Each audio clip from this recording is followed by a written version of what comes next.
Ako po si Dr. Martinez. Ako ang magtitingin sa inyo ngayon. At tatanungin ko muna kung ano pong pangalan po nila. Next 38 po na po. Sir Cabo. Ilang taon na po sila? 21. 21. Ilang pong birthday? February 18. February 18. Okay. Religion po? Baptist po. Baptist. Taga saan po si Sir? Taga ano po, Lingayen. Lingayen, Pangasinan. Nagtatrabaho po sila ngayon? Working student po. Working student. Saan ka nagtatrabaho? Sa Macdo po. Macdo. Okay. Ano pong dahilan at napunta po sila dito? Ano daw, namamaga po yung bayad po. Namamaga ang bayad. Okay. Kailan pa nag-umpisa yan? 2 days ago po. 2 days ago. Biglaan na lang bang sumakit yung bayad mo? Opo, Dok. What? Nilagnat ka ba nun? Opo, Dok. Nilagnat ka. May ininom ka bang gamot? Meron po, Dok, para sa lagnat po. Para sa Paracetamol. lagnat. Paracetamol. Gaano kataas yung nakuha mong lagnat? 38 po. 38. Okay. Pero bumaba kapag ininom mo yung gamot. Bumaba ba yung lagnat mo pag ininom mo yung paracetamol? Hindi naman gaano, Dok. Hindi lang. Pero yung sakit, ganun pa rin. Gano'n ba kasakit? Sobrang sakit po yung sumaybayan po. 2 days ago. Mga from 1 to 10, ilang? From Nasa- 10 yung pinakamasakit, 1 yung hindi. Siguro nasa 8, Dok. Nasa 8 out of 10. Okay. Kung ba yung sakit ba ay parang naglilipat-lipat o dyan lang sa may bayan? Dito lang po sa may Hindi bayan. sumasakit ang balakang Hindi mo? po. Okay. Tapos, hindi ba, tapos kinabukasan nun, anong ginawa mo? Wala na. Wala na po.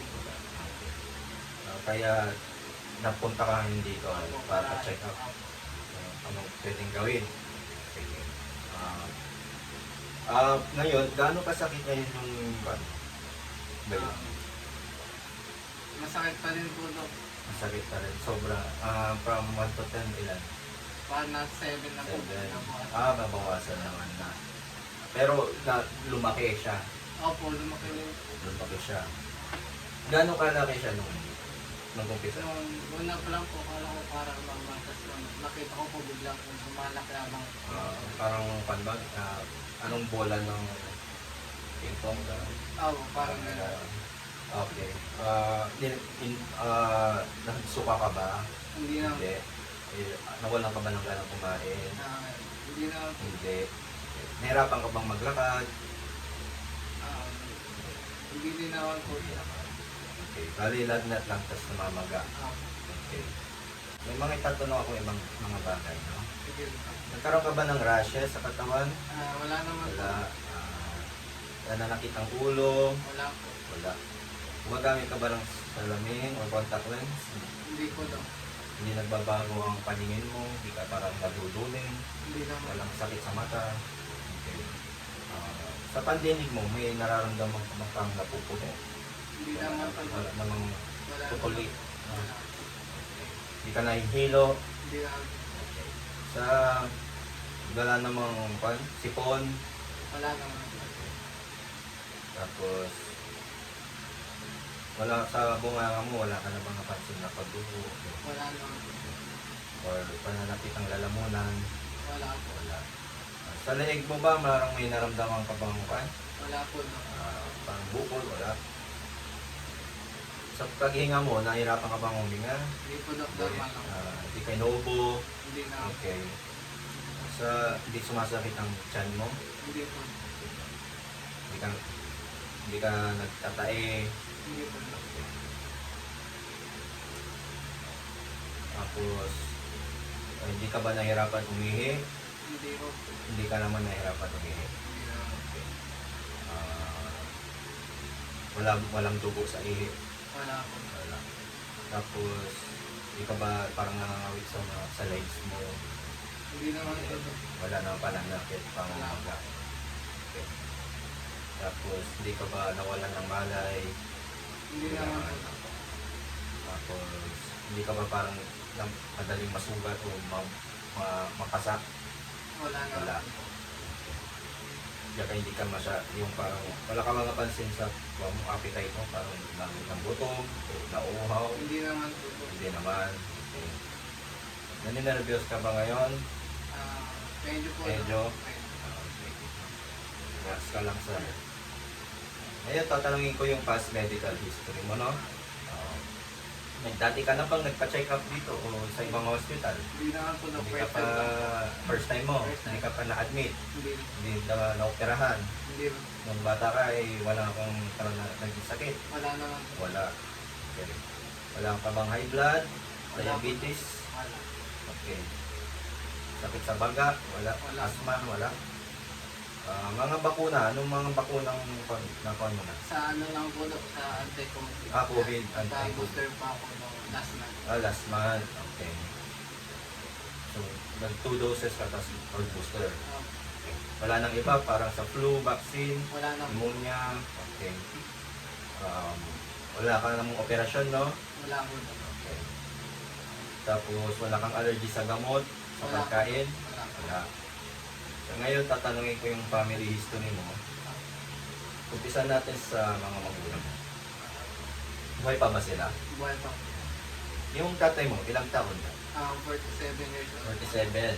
May mga, ba siya? Sakit siya sa puso, Wala po. High blood? Wala po. diabetes, or cancer? Wala. Wala po. Okay. Sa mother side, sa mother mo, ilang taon? Sa 44 po. 44. May high blood ba siya? Wala po. Diabetes, cancer? Wala. Cholesterol, mataas? Wala. Wala po. Sa mga lolo mo, Sa mga lola, meron mga ibang sakit? lolo ko po Sa father side? o Apo. Father side? Sa mother side. Mother side, lolo. Lolo ko po. Siya lang ang may... Hindi, lola ko po. Meron. Anong sakit? Nagkasakit si lolo ko sa baga na tubigan. Kasi Natubigan. si lola ko po, nagka-cancer po sa breast cancer. Breast cancer, okay. Tapos the rest, wala na.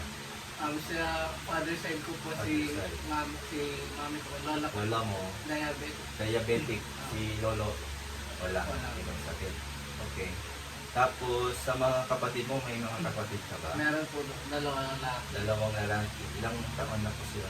Dalawa. Yung pangalawa po sa akin, panganay po sa Panganay akin. ka? Opo. Yung Okay. pangalawa, 14 years old, tapos yung bunso po namin is magtuto years old. Magtutoy. May mga sakit ba sila? Wala po. Sa puso? Wala. Wala po. Okay, sir. Susunod ay social history and personal history na tayo. Saan po sila pinanganak, sir? Sa ano po, sa community po. Community, dito sa Lingayen. May history of travel po ba sila? Labas ng Pangasinan Hindi o po. sa Manila? Wala. Okay. So, tapos ano po, sabi mo working student ka, ano ka ngayon? Third year na po. Third year, anong IT course? po. IT. Na-expose ka ba sa mga smoke? Ay, hindi naman po. Hindi naman. Sa lifestyle mo, regular ka bang nag-exercise? Ay, hindi po. Hindi. Marami ka bang kaibigan? Meron po. Tapos anong mga hobbies mo? Basketball? Napaglalaro po ng Paglalaro lang. Computer? Opo. Okay. Yung mga alaga po ba kayong hayop? Meron po rabbit. Rabbit? Okay. Tapos, ay di ka naninigarilyo ka ba? Hindi po. Umiinom ng alak? Hindi po. Hindi. Okay. Bale, pinagkupanan mo ng income ay pa sa parents tsaka Opo, sa working. Opo. Okay. Tapos, sir, tatanungin ko po kayo, medyo sensitive po ito, no? Okay. Gumagamit po ba sila ng illegal na droga? Hindi po. Hindi. Tapos, sa sexual history po, may girlfriend ka ba ngayon? Opo, meron po. May jowa ka? Nakipagtali ka na ba sa kanya? Ay, hindi pa po. Hindi. Sa ibang tao, baka Hindi po. Na-try Wala mo? lang, hindi po. lang hindi. Mabuting bata to. Okay, sir. Ngayon, susunod ang gagawin natin ay physical examination na po, no? So, mag-start na tayo sa physical exam. Tunong-tuno na ang BP Check nila, no? Opo. Lagay nyo lang.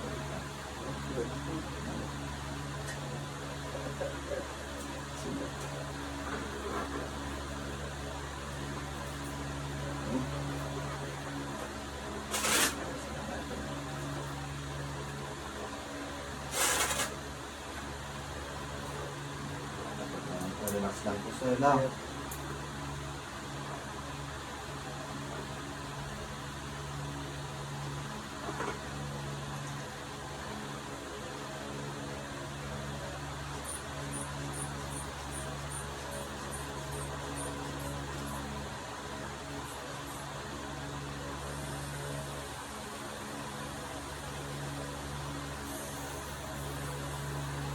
One ten over 70 po sir. Okay, normal po.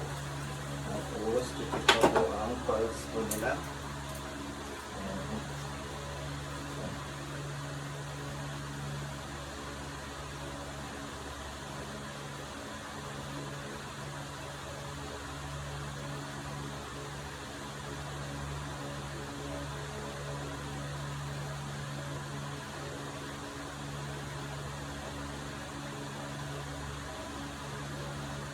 Kasi, naman po 80. Respiration is 70. Ito po yung temperature po nila sir. Lipit na lang ako dito sa Pilipino.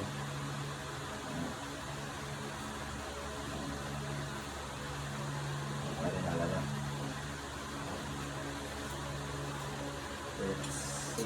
37.8 sir. May lagat po kayo. Okay. Anong araw po ngayon?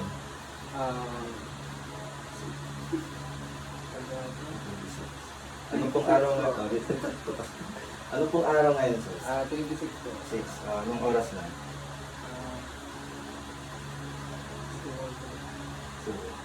7 a.m. Ano pong pangalan po nila? Next 13 po. Pangalan ng mother mo? Merayan Gambo. Okay. Kayo ka sir?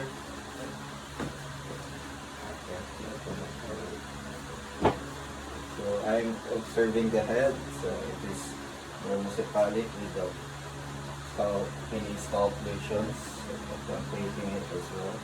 May asymmetry and sensations intact all over the face and muscle facial expressions are intact.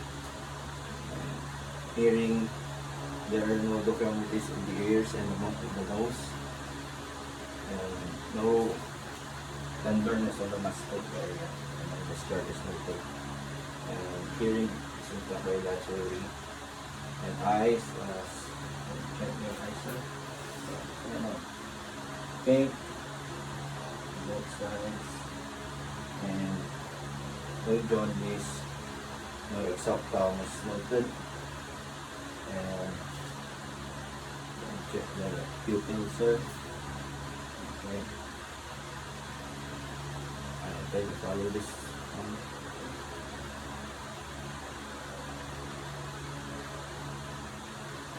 So the structural muscles are intact and pupils are equally reactive to light and pigmentation. And check your skin, sir. Check your skin further. More abnormal pigmentations and bleedings and rashes in the mouth as well. Say check your tonsils. Can you labas mo yung dila mo, sir? And say so tonsils are... Next, palpate the neck from behind, having warned the patient of you are about to do.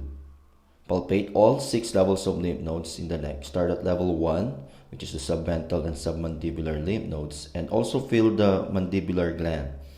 Next, feel the level 2 lymph nodes, which is the upper jugular nodes, then the level 3 nodes of the middle jugular. Moving on to the level 4 nodes of the lower jugular. Palpate the posterior triangle of the neck, which is the level 5.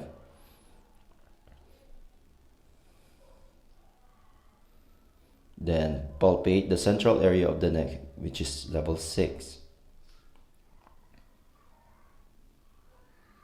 sip of water for me. Hold it. Feel for any thyroid masses which will move on swallowing. Remember to palpate the post-auricular and pre-auricular lymph nodes. And also feel the parotid gland for any masses.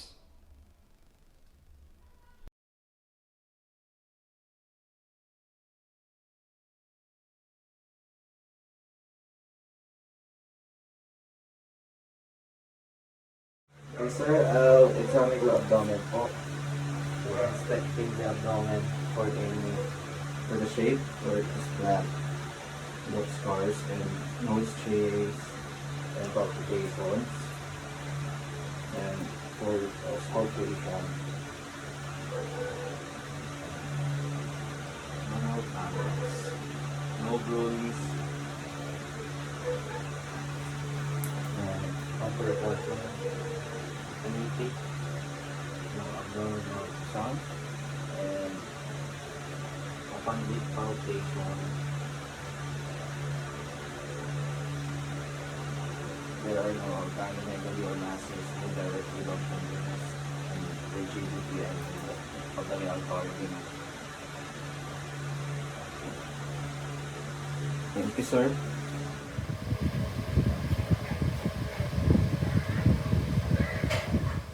Is it okay if I lift the sheet up? Yeah. Okay. And before I start, can I just check if you've got any pain anywhere? No, don't have any pain. No. So I'll be talking through my examination findings as we go along. So I'm going to start with a general inspection of the genital area.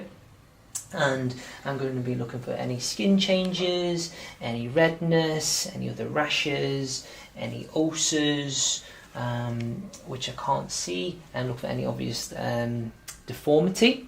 I can't see any of that. So I'm going to ask the patient now to retract his foreskin. Okay. Okay, and then I'm going to have a look at the glands, look at the end of the urethra as well for any redness, ulcers, or any rashes like that. Okay, and I'm going to ask the patient to move his penis up so I can have a look at the testicles. Okay. And I'm going to have a look at the testicles. I'm looking at the position of both of them, making sure that there's no swelling, no redness, no asymmetry. There's no skin changes, and one's not particularly high rising or lying on its side, what we call a lateral lie. And I can't see any of that, so I'm going to proceed to palpation. I'm going to start with one side, and I'm just going to start at the top. I'm just going to roll the testicle between my thumb and fingers, making sure that I cover all the surface of the testicle, comparing both sides, and also assessing for any swellings, any masses, and also looking at the patient's face for any tenderness that I might be eliciting. Okay, so I'm happy that I've covered the full body of the testicle, and at the superior posterior pole I'm going to be examining for the epididymis. Again, just rolling that between my thumb and fingers, assessing for any tenderness, any other additional swellings and tenderness, and working up the spermatocord. Again, just the same on the other side at the superior posterior pole, and just working my way up the spermatocord, again feeling for any swellings, masses and tenderness. Okay, so I'm happy with that. And now I'm going to have a look at the penis and just look for any deformities, any rashes. I can't see anything there. And if it's clinically indicated, for example, if I was suspecting a testicular torsion, I would perform the Pren's test and also check for the cremasteric reflex. Okay. After this, I'd like to examine the patient standing up.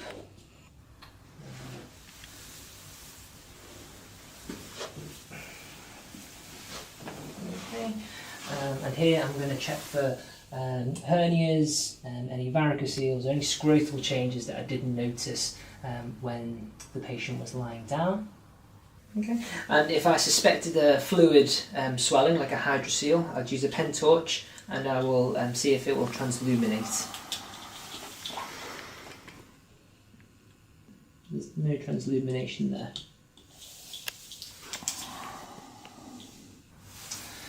So that completes the examination now, and you can cover yourself back up with the sheet. Okay. So to do this, first of all, I need you to roll over onto your left side, if you would, so you end up facing the wall. Great, and as you're doing, that's it, bring your knees so they're really tucked up into your chest, chin down your chest, wonderful, all tucked up in a ball.